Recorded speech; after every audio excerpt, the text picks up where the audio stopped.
Well, guys, I've learned through sad experience that the priorities in building a track car are this. Number one, get your maintenance right. Make sure the car can run, make sure you can keep it cool, make sure it's not going to die while you're out there on the track because you have a faulty fuel filter, any silliness that basically your friends would point and laugh at you because you missed. Second, I've learned that once you have a reliable car, you need to learn to drive. I'm still learning. I've been out there for a couple of years now, but the fact is, the learning never ends when it comes to driving on a track. Um, but third is this: once you're relatively capable, you have a reliable car. The next logical thing to do is to spend money on the tires and the suspension.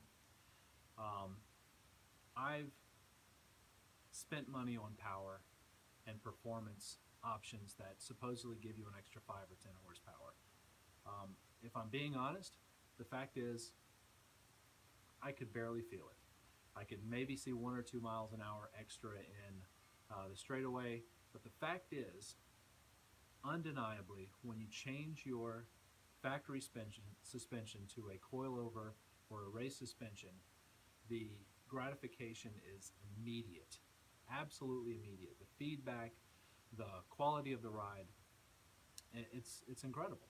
So that's what we're going to do today. We're going to tackle the suspension. We're going to replace the old, worn out front suspension with some um, some ground control coilovers. Now I went with the track option because I plan to drive the car on the track. But ground control, which I highly recommend. First of all, I struggled finding a bad review on these guys. There just isn't. They're incredible. They make a good product, and I recommend you look into it. They use quality shocks, Connie.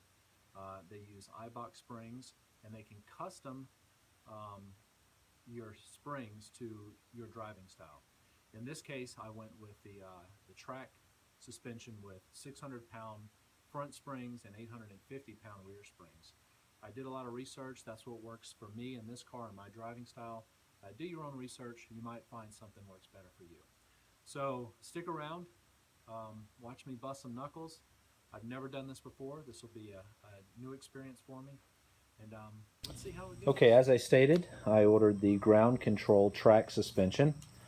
Um, what's unique about these is that they come equipped and assembled with the camber plates. If you're driving on the track, aggressive negative camber um, is extremely beneficial. We have the ability to go to -3 degrees with these, and the back with the control arms, the lower control arms that I also have, I'll be able to get roughly 2.5 degrees. So, as stated before, I went with 600-pound shocks, springs rather, in the front, and for the rear, I've got 850-pound spring rate. Now, you can go as high as 1,000, 1,250. I don't know what the limits are, but the fact is, my driving style and the fact that I'm going to drive this car on the street as well, I opted to go with these spring rates. And the consensus in the BMW E46 world is that this generally works. But once again, do your own research. I'm no professional. Okay, I'm not going to bore you with all the details, but this job is pretty straightforward. You simply remove this 15 millimeter nut that holds the sway bar end link, which I will be replacing with this job, and an 18 millimeter bolt that goes through the housing here and keeps it all together. Once that's done, up top you have 3 nuts that hold in the actual strut tower itself, and it should fall right out. I might need a hammer to bang the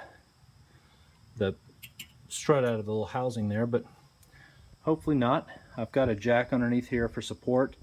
I may pull the jack out and put a jack stand in a minute, but here we go. Let's see how simple this is. Well, I don't want to say that was too easy, but maybe it was the PV blaster or something, but that literally took 2 minutes. So I'm starting to feel pretty confident. Confidence is returning. I'm gonna double check the settings on the coilovers before I reinstall. But a couple things to be careful of, I've noticed. Keep a little weight on the housing here, the wheel. And there's a, I don't know if you can see in there, but there's a lip that the shock sits in. The factory one has the little lip where it stops, and the new ones have a little wedge that it wedges in there too. So I think it's going to be important for me to make sure that seats properly. I know. Let's put it back in. So I did a little research before I put it in, which took me longer to do the research than it was to install it.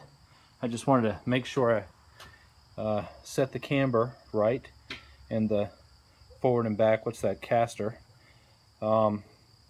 Little quick note, get that set before you even put it in there, because once you get that set, it becomes a little difficult to tighten things down. But look, I know I don't want to sound prideful, but man, that's just too easy. Thank you, Ground Control, for sending us a very intuitive, easy, well put together system. Quick note, I went with -2.5 to start with. We may go to -3 depending on how the first track day goes. But I was at -2.8 on my last car and it felt pretty good. I'm going to replace that end link real quick. I'm not going to bore you with all those details. It's going to take about 2 minutes. And all right, success. I'll do the other one, but that's all you'll see.